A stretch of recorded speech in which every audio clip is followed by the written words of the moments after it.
kita pada pagi hari ini. Baiklah, kita akan buka ibadah kita akan bawa hati kita akan masuk ke dalam hadirat-Nya dan kita akui bahwa Dia adalah Bapa yang mengasihi kita di sepanjang hidup kita. Amin. Haleluya.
Kami yang lemah Tuhan kuatkan, yang sakit Tuhan sembuhkan, yang di dalam pergumulan dan kesesakan Tuhan beri kelepasan.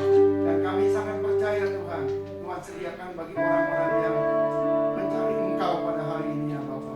Terima kasih Tuhan, kami sekali lagi mengundang Engkau berdaulat di dalam ibadah kami ini, dan kami siap menerima berkat yang Tuhan sudah sediakan bagi kami. Jangan biarkan di antara kami ada yang terlewat satupun, tapi kami semua boleh mengalami lawatan Tuhan. Kami membuka ibadah ini di dalam nama Yesus. Kami berdoa dan mengucap syukur. Haleluya. Amin. Amin. Mau salam lagi salam buat yang baru datang, dan kita siap untuk memuji Tuhan. Saya undang untuk bangkit berdiri. Kita akan memuji Dia. Kita katakan Dialah segalanya. Segala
Haleluya.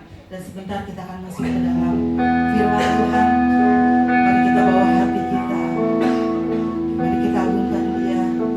Mari kita katakan, kita akan bermazmur dan bernyanyi buat Dia. Haleluya.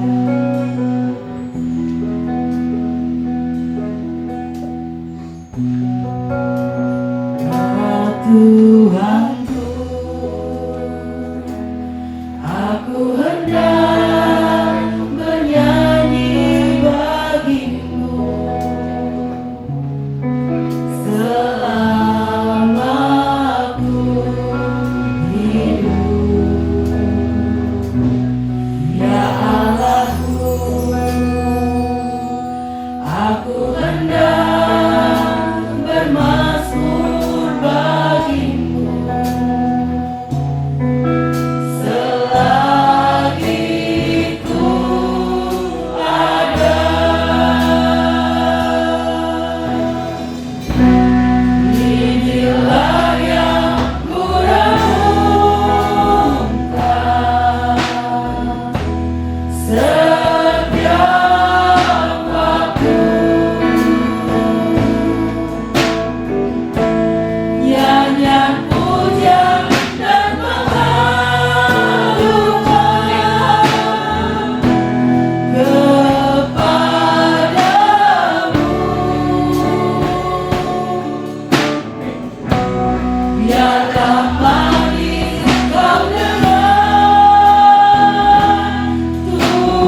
Bapak,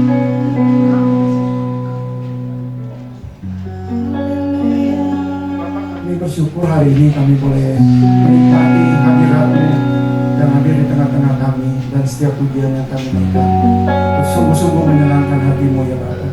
Kuduskan seluruh hidup kami supaya kami semakin mengerti rencana-Mu dan kehendak-Mu di dalam kehidupan kami. Sebentar kami akan mendengarkan kebenaran firman Tuhan.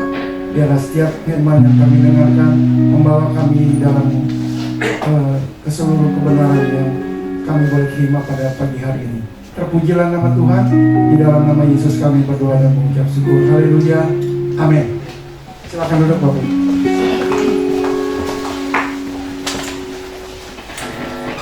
Ya, hari ini hari yang tidak diduga-duga, ya.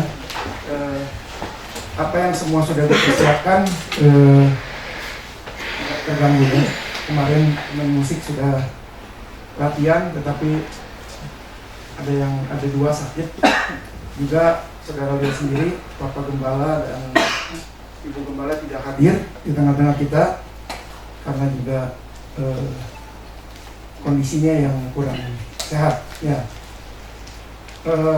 ya Bapak Ibu, mohon berjaga-jaga karena memang COVID sedang terus meningkat. Tetap jaga kesehatan ya. Saya punya keluarga juga di Jakarta, kena juga, mama saya, kakak saya pada kena COVID ya. Tapi sekarang udah membaik, puji Tuhan. Kita berdoa untuk Bapak Gembala sekeluarga supaya Tuhan beri pemulihan dan kesehatan sehingga nanti bisa kembali bersama-sama dengan kita di tempat ini.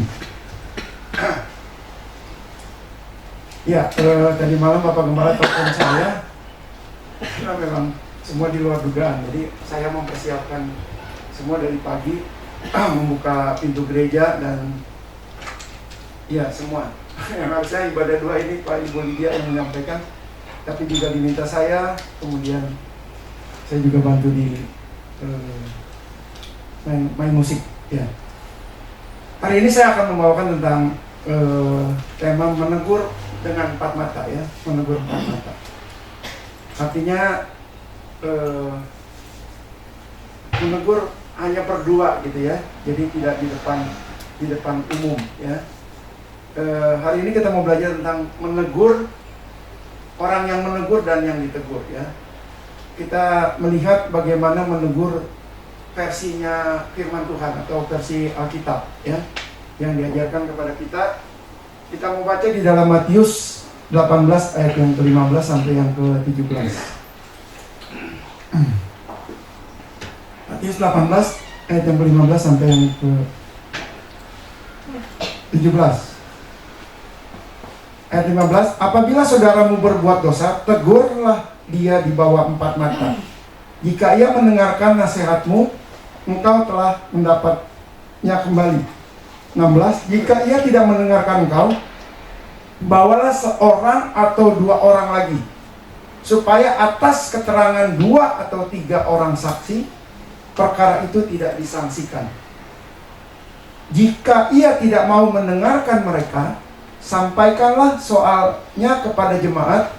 Dan jika ia tidak mau juga mendengarkan jemaat, pandanglah dia sebagai seorang yang tidak mengenal Allah atau seorang pemungut cukai ya.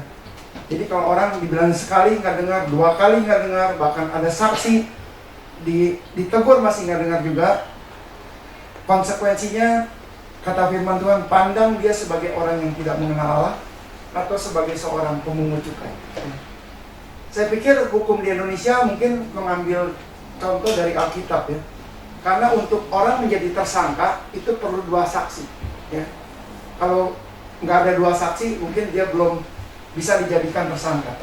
Dan Alkitab ini dicatat 2000 tahun yang lalu ya. Mungkin ya saya pikir pengadilan mengambil contoh dari Alkitab gitu ya. Karena kalau ada orang berdosa, orang bersalah, untuk dinyatakan dia bersalah harus ada 2 ya. Kalau dikasih tahu misalnya dia seorang ditangkap polisi gitu ya, ditanya kamu mencuri, dia bilang enggak, nah, harus ada saksinya siapa yang lihat dia mencuri. Jadi kalau cuma dikasih tahu oleh satu orang dinyatakan dia mencuri tetapi tidak ada buktinya, dan itu diperlukan saksi. Ya, apalagi barang buktinya nggak ada, gitu ya. Diperlukan saksi cukup 2, dikatakan 2 sampai 3 orang saksi. Perkara itu tidak disangsikan, artinya dinyatakan bahwa orang itu bersalah, ya. Tapi di Alkitab ini berkaitannya dengan dosa, ya. Salah karena berdosa, ya. Ya, tadi pagi saya sudah katakan bahwa menegur itu bukanlah hal yang mudah, ya. Tergantung siapa yang ditegurnya, siapa yang menegurnya, dan bagaimana cara menegurnya, ya. Jadi kalau yang ditegurnya ini, wah, orang terpandang, orang hebat, gitu ya, atau orang yang punya kuasa, itu biasanya sulit, gitu ya, untuk menyatakan dia bersalah. Bahkan kalau sudah dinyatakan bersalah juga, itu sulit, gitu ya, apalagi yang berkaitan dengan politik, kekuasaan, dan lain sebagainya, itu sulit dinyatakan, ya. Nah, saya mencatat di sini bahwa menegur itu ada orang menegur dengan kekuasaan, gitu ya. Artinya orang yang menegur dengan kekuasaan seperti orang yang punya kuasa. Untuk menegur yang lebih rendah, lebih bawah, itu lebih gampang. Lebih sulit sebaliknya, gitu. Orang yang rendah menegur orang yang lebih tinggi yang punya kuasa. Contoh, kalau seorang bos lebih mudah menegur karyawannya daripada karyawan menegur bosnya, ya. Atau seorang pimpinan lebih mudah menegur bawahannya daripada bawahan menegur atasannya, ya. Atau seorang guru lebih mudah menegur muridnya daripada seorang murid menegur gurunya, ya. Ya, ada istilah kalau bos, gitu ya, atau majikan itu selalu benar, ya, walaupun dia salah. Nah, itu yang pertama. Menegur dengan kekuasaan biasanya itu didasari dengan keinginan atau keegoisan dari diri sendiri, ya, menuruti keinginan, tapi bukan berdasarkan dari prosedur yang berlaku, ya. Kadang bawahan melakukan apa aja bisa salah di mata bos, di mata pimpinan. Tetapi kalau bos melakukan yang salah apapun selalu benar saja. Itu istilah-istilah yang kita sering kenal, ya. Nah, yang kedua adalah menegur dengan menjaga perasaan orang lain agar tidak tersinggung. Ini yang penting yang harus kita pelajari, ya. Apalagi orang-orang yang tidak kenal, ya, atau orang yang dekat, gitu ya. Kita jaga hubungan baik. Biasanya orang takut menegur karena takut terjadi konflik, ya, terjadi permusuhan dan lain sebagainya, ya. Ya, misalnya menegur tetangga, gitu ya, menegur teman, saudara, anak, ya, orang tua, pasangan hidup, ya. Itu menegur seringkali terjadi keributan karena menegur dengan yang kurang baik, kurang sopan, ya.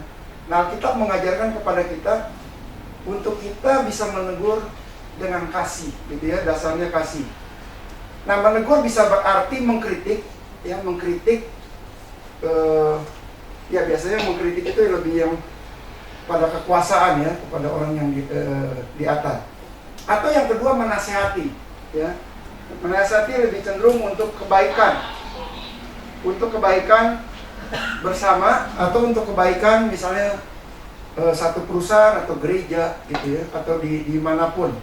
Itu menasihati orang-orang supaya tidak mencemarkan nama baik, gitu ya, menasihati. Jadi yang pertama mengkritik kesalahan yang dilakukan oleh seseorang, itu artinya menegur. Yang kedua, menasihati orang agar tidak mengulangi kesalahan yang sama, ya. Ada 2 respon kalau orang ditegur. Yang pertama, menerima ditegur, mengaku salah. Yang kedua, menolak teguran, atau merasa gengsi, atau merasa takut dihukum, ya, takut terima. Itu sebabnya orang banyak kalau bersalah tidak mengaku, menolak, ya. Nah, ada orang yang berkali-kali ditegur tetapi tetap tidak peduli atas teguran itu, ya. Alkitab katakan kalau orang ditegur beberapa kali, bahkan sudah ada saksi, masih tidak mengaku juga, anggap dia tidak seperti orang yang tidak mengenal Allah, ya. Atau seperti pemungut cukai.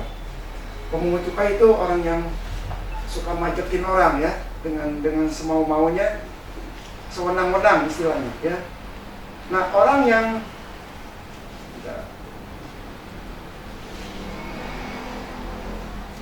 yang kita tegur, orang yang kita tegur bisa saja berkata, ya, emang kamu siapa gitu. Kalau misalnya orang-orang yang nggak kenal atau ya cuman kenal begitu aja, ya, orang tua saya aja nggak berani negur, kok kamu ngeri negur saya, ya. Nah, itu banyakkan pembelaan diri atau pembenaran, ya. Nah, saya mau membacakan ada beberapa ayat yang tentang kalau orang nggak bisa dikasih tahu. Ayat ini berkata untuk menjauhi mereka, jangan bergaul dengan mereka kalau mereka ya mencemarkan nama baik atau membawa sesuatu yang tidak baik dalam komunitas, dalam keluarga, bahkan dalam berjemaat, ya. Di dalam 2 Timotius 3 ayat 5, 2 Timotius 3 ayat 5 dikatakan, secara lahiriah mereka menjalankan ibadah mereka, tetapi pada hakikatnya mereka memungkiri kekuatannya. Jauhilah mereka itu, ya.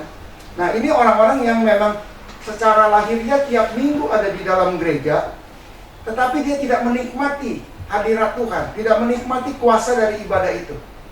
Istilahnya datang dengan hati yang kosong, pikiran yang kosong, pulang juga tidak terisi. Karena memang datang tujuannya, motivasinya bukan mencari Tuhan, ya. Karena mencari mungkin hal-hal yang lain. Dalam Amsal 22 ayat 24, jangan berteman dengan orang yang lekas gusar, artinya lekas marah, lekas emosi.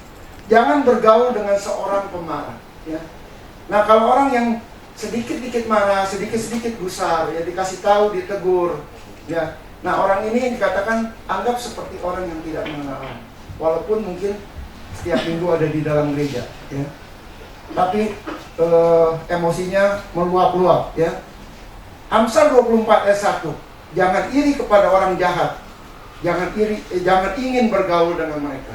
Nah, kalau kita tahu di sekitar kita ada teman, ada kenalan atau keluarga yang berbuat jahat, yang ditegur berkali-kali tidak mau mengerti, dikatakan jangan bergaul, walaupun dia mengaku sebagai seorang saudara, seorang dari bagian kita, ya. 1 Korintus 5 ayat 11. Tetapi yang kutuliskan kepada kamu ialah supaya kamu jangan bergaul dengan orang yang sekalipun menyebut dirinya saudara adalah orang cabul, kikir, penyembah berhala, pemfitnah, pemabuk, penipu. Dengan orang yang demikian jangan sekali-kali kamu makan bersama-sama, ya. Ini peringatan untuk kita sekalian, ya. Dikatakan jangan bergaul dengan orang yang sekalipun menyebut dirinya saudara seiman, ketika dia melakukan hal-hal yang tidak berkenan di hadapan Tuhan. Dan ketika dia ditegur, dinasihati berkali-kali tidak mau mengerti, katakan bukan hanya bergaul, jangan makan bersama-sama, ya. Jangan sekali-kali makan bersama-sama dengan dia, ya. Artinya apa? Orang ini tidak cocok disebut sebagai orang percaya atau anak-anak Allah. Kemudian di 2 Tesalonika 3 ayat 14. Jika ada orang yang tidak mau mendengarkan apa yang kami katakan dalam surat ini atau dalam firman ini, tandailah mereka, ya, diciriin gitu, ya. Tandailah dia dan jangan bergaul dengan dia supaya ia menjadi malu, ya. Jadi orang yang selalu berbuat keonaran, tidak bisa dikasih tahu, tidak bisa berkali-kali dibilangin gitu, ya. Dikatakan jangan bergaul dengan dia, ya. Karena kita ini adalah keluarga kerajaan Allah yang harus hidup sesuai dengan kebenaran firman Allah. Artinya gini, saudara, jangan kita pernah membiarkan ada orang yang melakukan sesuatu yang tidak baik, yang sesuatu yang jahat di sekitar kita. Itu akan mencemari komunitas, mencemari misalnya jemaat gereja, seperti dikatakan nilai setitik rusak sebelah, gitu, ya. Gara-gara satu orang yang membuat keonaran di dalam gereja dan berkali-kali bahkan dia menjadi batu sandungan, gitu, ya. Jangan dibiarkan, harus dikasih tahu, gitu, ya. Kalau seorang anak, orang tuanya membiarkan anak ini melakukan kesalahan apa saja, nah ini yang masa depan anak ini tidak akan menjadi baik. Ini yang kadang disebut anak manja ya. Orang tuanya membiarkan anak ini melakukan sesuatu yang memalukan, tetapi tidak pernah dikasih tahu, tidak pernah diomelin, tidak pernah dinasihati, dibiarkan saja melakukan. Akhirnya anak ini tidak tahu mana yang benar, mana yang baik. Ya. Nah, firman Tuhan hari ini mengingatkan kita bagaimana kita cara menegur, ya, atau kita sebagai orang yang ditegur. Ya. Kalau menegur harus menegur dengan kasih, bukan dengan kebencian, bukan dengan emosi, ya, bukan dengan kemarahan atau dengan kekerasan. Juga yang ditegur ketika merasa bersalah harus mengakui kesalahan dan dengan hati yang terbuka, ya, minta maaf, minta ampun kepada Tuhan dan lain sebagainya, ya. Nah, pembiaran itu biasanya membuat orang yang membiarkannya juga ikut berdosa. Ya, tadi saya umpamakan, kalau ada kita tahu anak itu mencuri, tapi orang tuanya tahu anak itu mencuri dan dibiarkan terus mencuri, artinya orang tua itu juga jatuh di dalam dosa sama. Karena tidak mau menegur anaknya, tidak mau menasihati anaknya, dan membiarkan terus anak itu melakukan kejahatan. Ya, jadi pembiaran juga itu membuat kita berdosa. Itu sebabnya kalau ada orang yang melakukan kejahatan, mencuri dan lain sebagainya, harus diberitahu, ya, bukan malah disayang-sayang gitu ya. Dia melakukan kejahatan, harus ditegur, ya. Tegur tadi kata firman Tuhan 4 mata. Yang pertama, jadi ada tahapan-tahapannya. Kalau dia ditegur 4 mata, nggak mau, panggil 2-3 saksi. Kalau masih nggak ngaku juga, diperhadapkan di depan jemaat, ya. Kalau masih tidak mau juga, itu dikatakan anggap dia sebagai orang yang tidak mengenal Tuhan atau sebagai pemungut cukai, ya.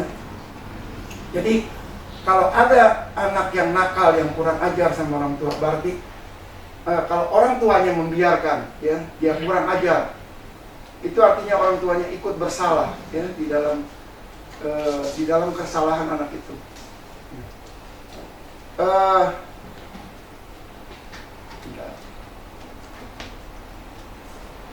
Nah, ketika kita tidak berani menegur, ya, seseorang sebagai seseorang yang tidak suka terlibat konflik, artinya gini, kadang orang nggak berani menegur karena tidak mau masuk ke dalam konflik gitu. Kadang kalau orang ditegur, dilihat yang negurnya siapa, kenapa dia menegur saya gitu ya. Nah, kalau dia tidak suka, itu terjadi konflik, jadi keributan. Kadang orang nyari aman, udahlah biarin lah, dia mau lakuin apa, itu masa bodoh. Nah, kita sebagai anak Tuhan dipanggil untuk menjadi berkat, untuk bisa memenangkan orang tidak terus terjerumus di dalam dosa. Ya, harus diingatkan, harus dikasih tahu bahwa itu tidak baik. Ya. Tapi kalau memang tugas kita sudah selesai memberitahu dia tidak mau ikut, itu urusannya sendiri. Ya. Dikatakan anggap sebagai orang yang tidak mengenal Allah. Ya. Bentar ya, karena waktu saya tidak cukup, saya lewat saja.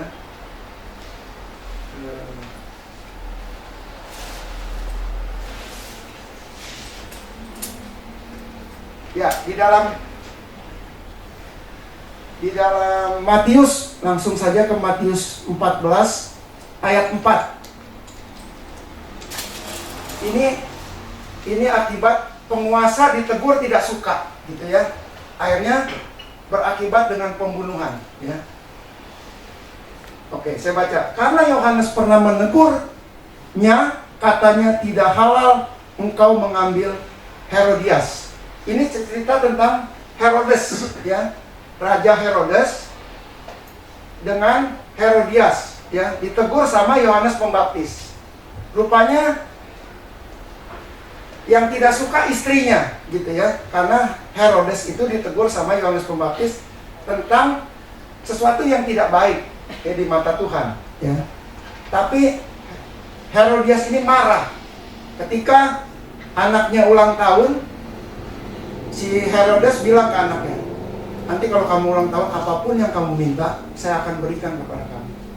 Lalu ibunya deketin anaknya, bisikin, minta kepalanya Yohanes Pembaptis, ya. Karena kaget, si Herodes nggak nyangka gitu, permintaannya kok itu gitu, ya.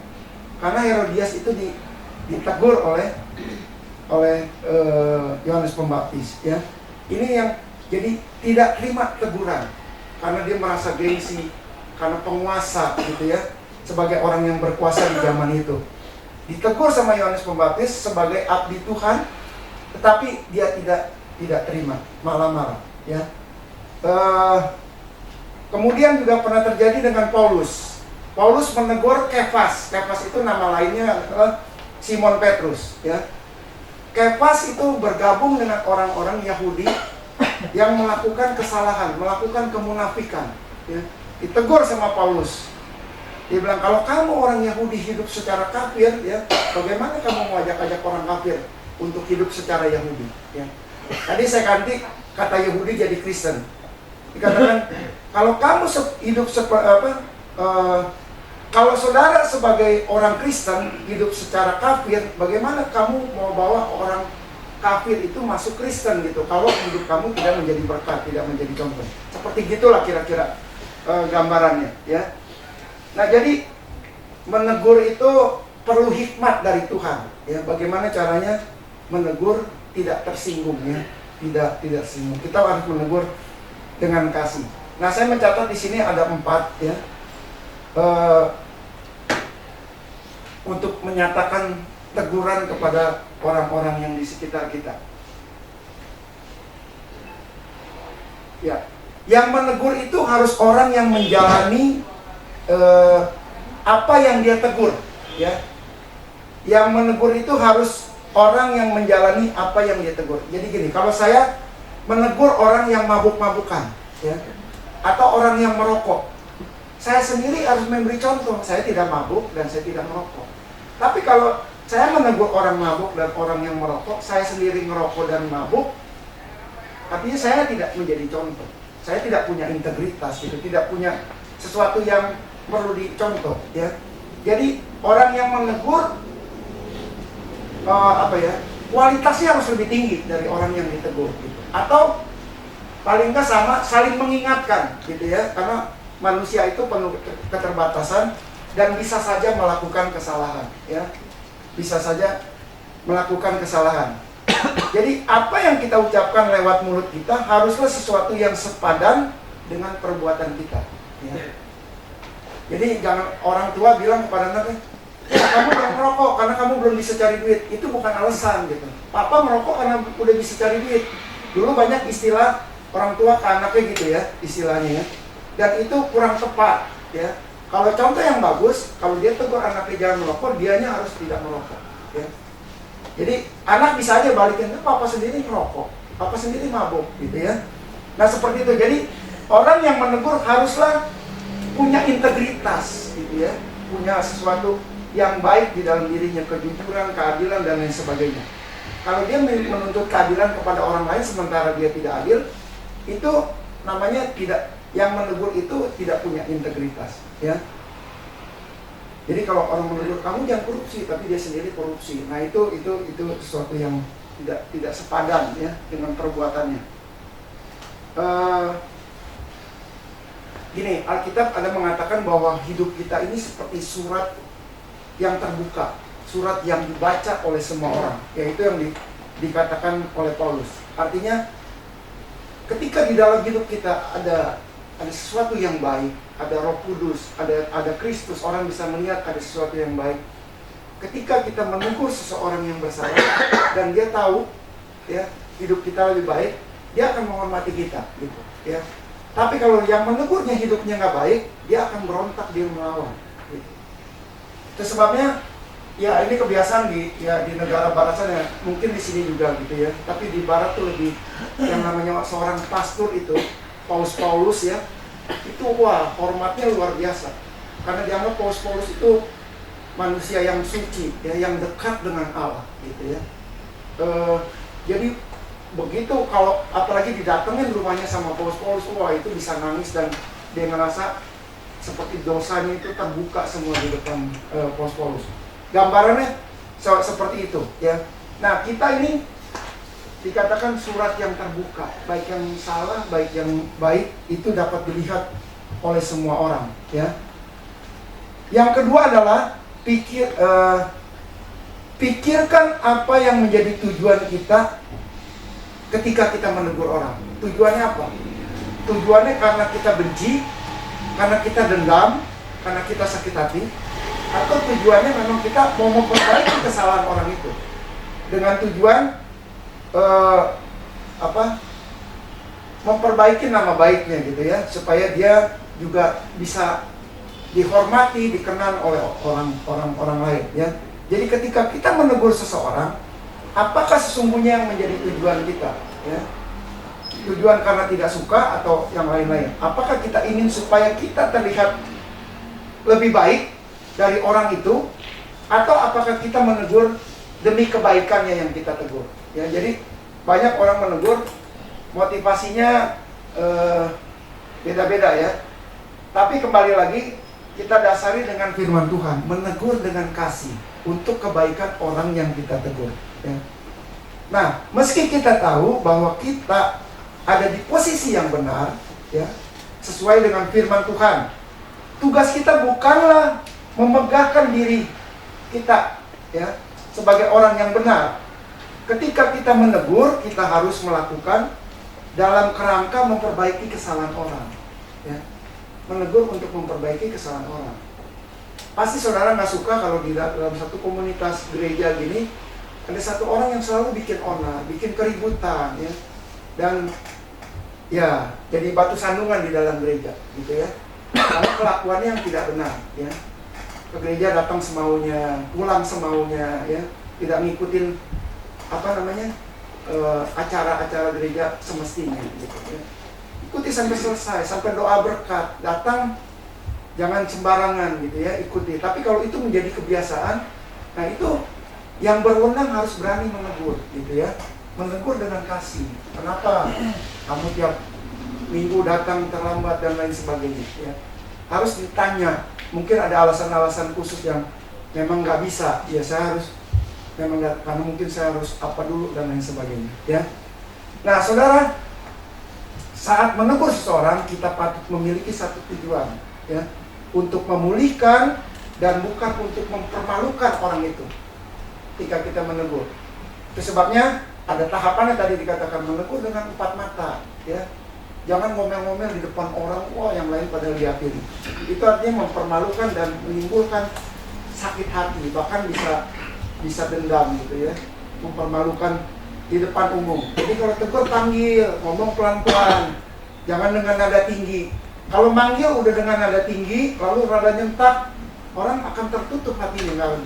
Tapi kalau panggil dengan lemah lembut, tegur baik-baik ya, sesuai dengan kebenaran firman Tuhan dengan kasih, maka orang akan terbuka menerima, gitu ya.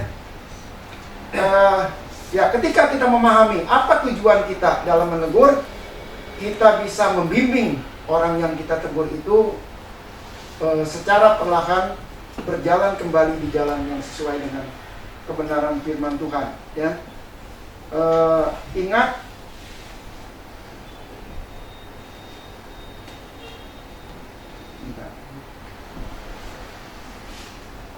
Ya, ingat ketika kita memiliki tujuan untuk kebaikan orang yang kita tegur, maka teguran kita itu ditujukan bukan untuk membuangnya ya, dari komunitas, mengusirnya ya, tetapi menariknya kembali untuk menyadari kesalahannya dan berbalik kepada Tuhan ya.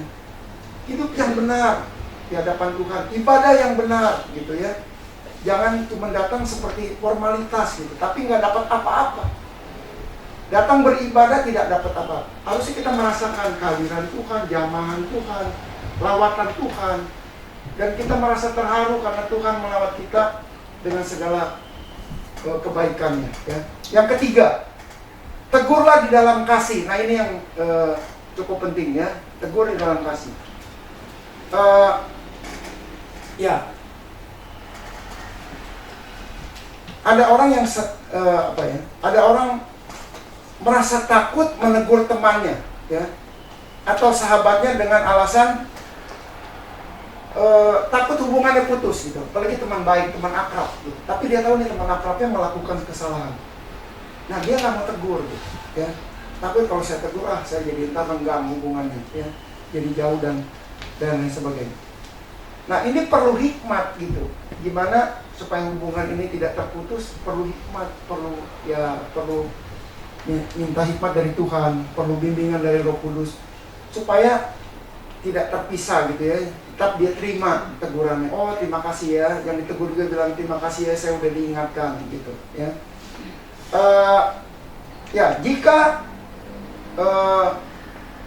kita pikirkan kembali, seharusnya kedekatan relasi itu memberi kesempatan atau memberi peluang lebih untuk bisa menyampaikan teguran. Kayaknya lebih enak negur orang yang lebih dekat ya, lebih akrab. Jadi kalau ada orang bilang tegur dong tuh ya, teman kamu gitu dan sebagainya, nggak mau takut dia tersinggung. Harusnya teman yang dekat negurnya lebih enak daripada yang jaraknya jauh. Karena kalau yang jaraknya agak jauh, siapa kamu gitu negur saya ya. Tapi kalau dekat, ya istilahnya teman sejalan lah ya, kemana-mana gitu ya, pertemanan itu lebih enak sebenarnya. Tapi tegur dengan kasih ya. Jadi perlu diingat, relasi yang dekat bukanlah berarti membuat kita bersikap pembiaran gitu ya, atau menyampaikannya asal-asalan ya. Nah, tadi firman Tuhan mengingatkan kita agar kita menyampaikan kebenaran itu dalam kasih ya. Empat mata ngomong baik-baik gitu ya, bukan mengadili, bukan memvonis gitu ya. Kamu salah, kamu gini-gini, kamu ya, itu orang tertutup hatinya, nggak akan terbuka. Tapi kalau kita bilangin pelan-pelan, tadi kayaknya kamu salah deh ngelakuin ini ya. Menurut saya kayaknya kurang baik deh ini. Coba kamu pikir lagi ya, seperti gitulah ya. Supaya ada ada sesuatu yang memang dia rasakan, ada kesejukan, dikasih taunya tuh dengan satu kesejukan ya. Nah, ada yang mengatakan gini, apabila tadi dikatakan tegur empat mata ya. Nah, ketika seorang berbuat salah, Yesus tidak meminta kita untuk menyebarkan kesalahan orang ya, melainkan Yesus meminta kita untuk menegurnya secara empat mata. Jadi kalau ada orang salah, udah dibiarin, nggak dikasih tahu, terus disebarin ke orang-orang lain. Si A gini gitu ya, diceritain ya. Harusnya dikasih tahu ya, untuk tidak disebarkan kesalahan orang ya. Tegur dengan kasih. Sampaikanlah teguran itu dengan rendah hati ya, bukan dengan kesombongan, bukan merasa lebih hebat. Pikirkanlah kata-kata yang tepat untuk membangun, bukan caci maki, bukan umpatan. Serta minta pertolongan Roh Kudus. Melalui kata-kata yang kita ucapkan, orang tersebut dapat dilembutkan hatinya, dapat menyadari kesalahannya, dapat bertobat dan minta ampun kepada Tuhan ya. Tapi kalau dibilangin berkali-kali dia nggak mau dan dia melakukan kesalahan yang sama, firman Tuhan tadi katakan, jangan bergaul dengan mereka. Anggap dia sebagai orang yang tidak mengenal Allah, anggap dia sebagai pemungut cukai gitu ya. Itu kata firman Allah. Nah, hal ini berlaku apabila orang yang ingin kita tegur secara relasi, secara hubungan tidak terlalu dekat dengan kita,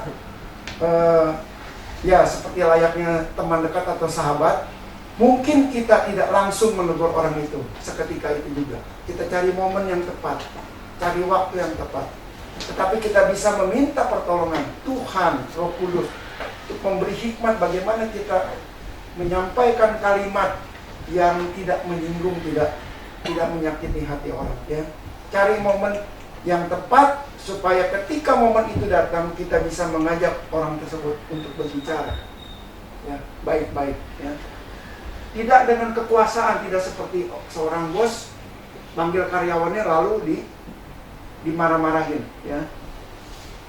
Kita harus menyadari bahwa menegur seseorang adalah perbuatan yang memiliki konsekuensi ya. Seperti yang disebutkan di bagian atas tadi yang tulisnya, teguran itu bukan berita hiburan. Orang jarang senang loh kalau ditegur. Pasti kalau dipanggil, wah, aduh salah apa nih saya, atau ya ada hal yang lain. Jadi teguran itu dikatakan bukan satu hiburan, tapi sesuatu yang tidak mengenakan ya. Ditegur siapapun biasanya itu nggak enak. Tapi kalau ditegurnya dengan lemah lembut dan kasih, saya rasa tiap orang bisa terbuka, ya. Dan bukan untuk dipermalukan, bukan untuk dipojokkan, bukan untuk digosipkan kemana-mana, ya.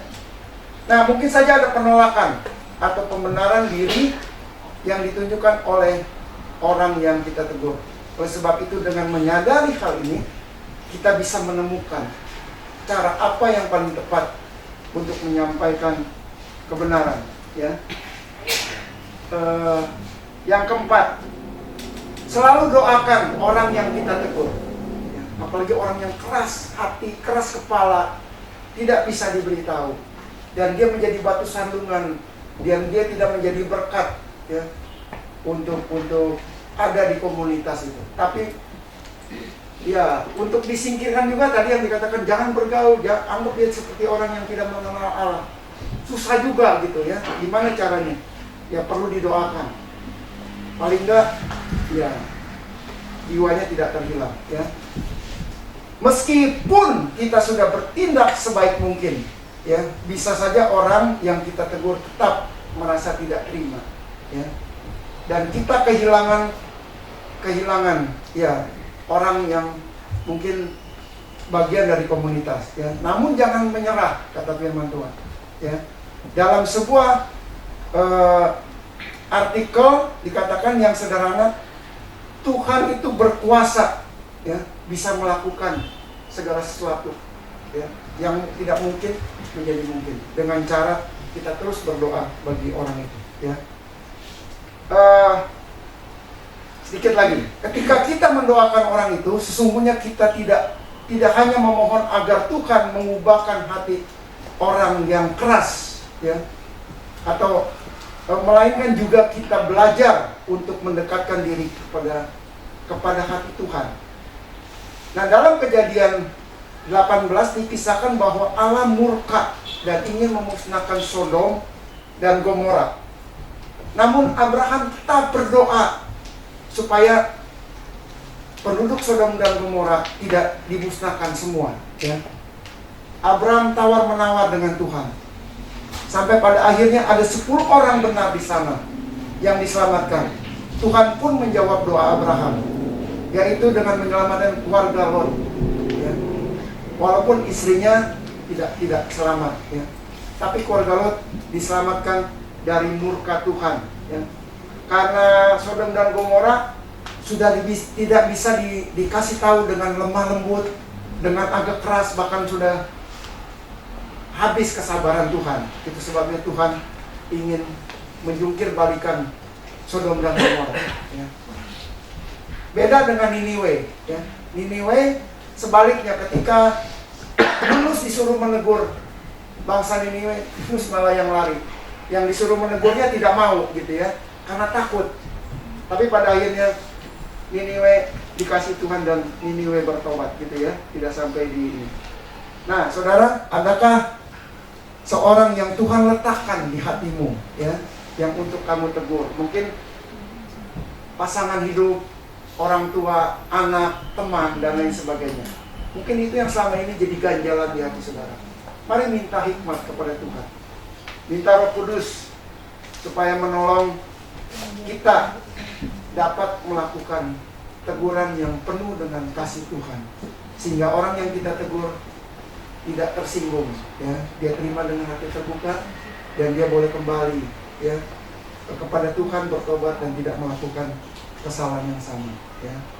Jadi semua ada konsekuensinya, saudara. Ketika orang dikasih tahu, ditegur, mau terima, dia akan kembali ke jalan yang benar. Tetapi ketika orang berkali-kali dikasih tahu, tidak peduli, bahkan dia lawan arusnya Tuhan, akibatnya fatal, gitu, ya. Kalau Tuhan yang sudah tegur, itu lebih celaka, saudara. Biasanya ya syukur-syukur bisa bangkit. Kalau dia nggak bisa bangkit lagi, misalnya sakit yang parah, atau kecelakaan, ya, atau musibah yang dialami, ya. Jadi kalau Tuhan menegur, tidak main-main, gitu, ya, akan akibatnya fatal. Sebaiknya ketika kita ditegur sama teman, atau kita menegur teman, ya, kita menegur dengan kasih, dan yang ditegur membuka hati. Kiranya firman Tuhan memberkati kita pada siang hari ini. Mari kita berdoa. Bapa kami yang di surga, kami mengucap syukur dan terima kasih atas kebenaran firman-Mu yang mengingatkan kepada kami untuk kami menegur dan dengan kasih. Kalau kami ditegur juga kami boleh menerima teguran yang berdasarkan dengan firman Tuhan, sehingga hidup kami penuh dengan kedamaian, hidup kami penuh dengan pencerahan-pencerahan yang dari Tuhan. Hidup kami tidak menjadi batu sandungan, hidup kami boleh menjadi berkat dimanapun kami berada. Terima kasih Tuhan untuk segala sesuatu yang mungkin jarang orang mengingatkan kami karena orang takut menegur kami ya Bapak. Tapi biarlah Tuhan ada orang-orang yang Tuhan utus untuk menegur orang-orang yang bersalah di hadapan Tuhan, yang mengatakan dirinya sebagai seorang beriman tapi terus melakukan kesalahan-kesalahan dan hidup di dalam kepahitan dan hidup penuh dengan pergumulan ya Bapak. Terima kasih Tuhan, biarlah kebenaran firman Tuhan terus ada di dalam kehidupan kami dan Roh Kudus terus memimpin kami ke dalam segala kebenaran. Terpujilah nama Tuhan sampai selamanya. Mari kita bangkit berdiri, kita akan tutup ibadah ini. Haleluya.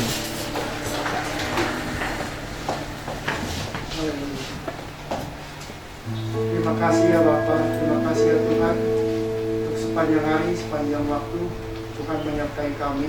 Biarlah kami terus ada di dalam naungan dan perlindungan Tuhan, dan kami di dalam keadaan kesehatan. Kami berdoa juga untuk Bapak Gembala kami sekeluarga yang sedang kurang sehat.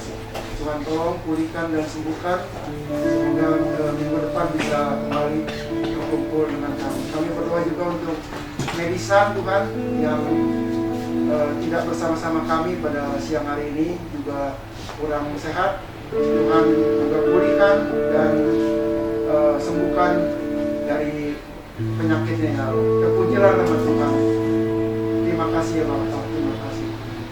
Mari kita mengangkat tangan kita di hadapan Tuhan, minta berkat Tuhan turun atas kita, baik berkat kesehatan, berkat kekuatan, berkat materi, jasmani, semua Tuhan sediakan bagi kita. Tuhan memberkati engkau dan melindungi engkau. Tuhan menyinari engkau dengan wajahnya dan memberi engkau kasih karunia. Tuhan menghadapkan engkau dengan wajahnya dan memberi engkau damai sejahtera. Saudara-saudaraku yang kekasih, terimalah berkat dari Allah Bapa, kasih sayang dari Tuhan kita Yesus Kristus, dan penyertaan dari Roh Kudus akan menyertai kita mulai saat ini sampai Maranatha, Tuhan datang kali yang kedua. Terpujilah nama Tuhan selama-lamanya. Terima kasih Bapa. Di dalam nama Yesus kami mengakhiri ibadah ini. Yang percaya sama-sama katakan amin. Tuhan memberkati.